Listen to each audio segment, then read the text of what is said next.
Karibu kusikiliza habari kwa ufupi leo tarehe 25 mwezi wa pili 2026 kutoka hapa Orkonere FM Radio. Jina langu ni Dorcas Chazi. Daladala zinazofanya safari zake Moshi kuelekea Marangu hadi Kilema, Moshi hadi Ulili na Moshi hadi Mwika zimegoma kutoa huduma kutokana na kulalamikia kuvurugwa na bajaji zinazotoa huduma himo kuelekea njia panda wilayani Moshi. Mgomo huo ambao umetokea tangu leo asubuhi umesababisha adha kubwa kwa abiria waliokuwa wanasafiri kuelekea maeneo mbalimbali. Akizungumza na madereva wa daladala na bajaji, mkuu wa wilaya ya Moshi Geoffrey Mzava ameagiza viongozi wa mamlaka ya usafirishaji nchi kavu LATRA mkoa huo kukutana na viongozi wa daladala na bajaji kutafuta suluhu ya kudumu ya mgogoro huo. Wananchi wa kijiji cha Endasiwolde wilaya ya Hanang wamejitokeza kwa wingi katika mkutano mkuu wa kijiji kupokea elimu kuhusu mpango wa bima ya afya kwa wote. Katika mkutano huo, wataalamu wa afya wametoa maelekezo ya kina kuhusu dhana ya bima hiyo, faida zake kwa familia na taratibu rahisi za kujiunga ili kuhakikisha kila mwananchi anafanikiwa na huduma bora. Wakati wa majadiliano, wananchi wamepata fursa ya kuuliza maswali na kupata ufafanuzi wa kitaalamu kuhusu gharama za uchangiaji na wigo wa matibabu watakayopata. Baada ya elimu hiyo, wananchi wamekubaliana kwa pamoja kuwa utekelezaji wa bima hiyo unawezekana kupitia uelewa sahihi na ushiriki wa jamii nzima.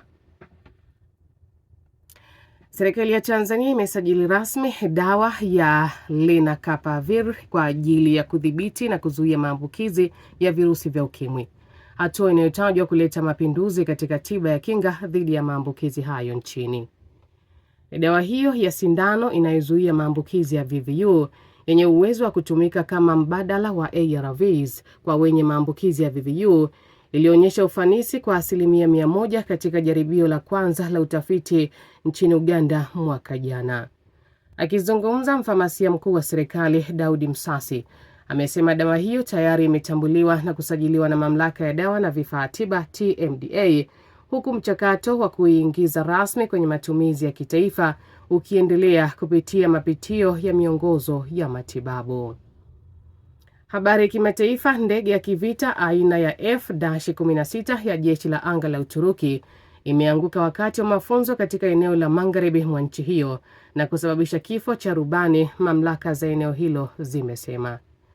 Ndege hiyo iliyokuwa chini ya kikosi cha 9 cha kituo kikuu cha ndege za kijeshi mjini Balikesiri ilianguka saa 7 usiku kwa saa za eneo hilo.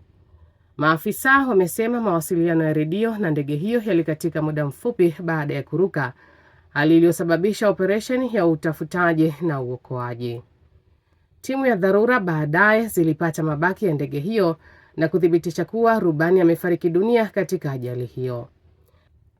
Na katika habari za michezo, shirikisho la soka la kifalme la Morocco limekanusha rasmi ripoti za hivi karibuni zinazodai kuwa kocha mkuu Walid Regragui ataacha wadhifa wake kabla ya kombe la dunia la FIFA la 2026. Katika taarifa iliyochapishwa kwenye tovuti yake rasmi, FA ya Morocco ilikanusha uvumi huo na kuthibitisha kuwa Regragui anaendelea kuwa mkufunzi wa Atlas Lions.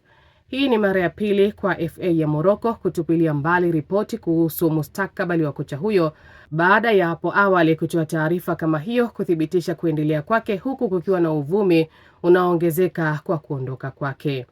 Kocha huyo ambaye aliongoza Simba hao wa milima ya barafu hadi nusu fainali ya kihistoria ya kombe la dunia mwaka 2022 bado yupo chini ya mkataba, huku maandalizi ya kombe la dunia la mwaka 2026 likiendelea. Na huo ndo mwisho wa habari kwa ufupi kutoka hapa Orkonere FM Radio. Usikose kusikiliza taarifa kamili ya habari fikapo saa 1 kamili za usiku. Usiache kutufuatilia kwenye mitandao yetu ya kijamii, Facebook, Instagram, TikTok na Threads kwa jina moja la Orkonere FM Radio. YouTube tunapatikana kwa jina la Orkonere Digital. Unaweza kutusikiliza kote ulimwenguni kupitia www.radiotadio.co.tz/Orkonere FM. Jina langu ni Dorcas Chazi. Uwe na mchana mwema.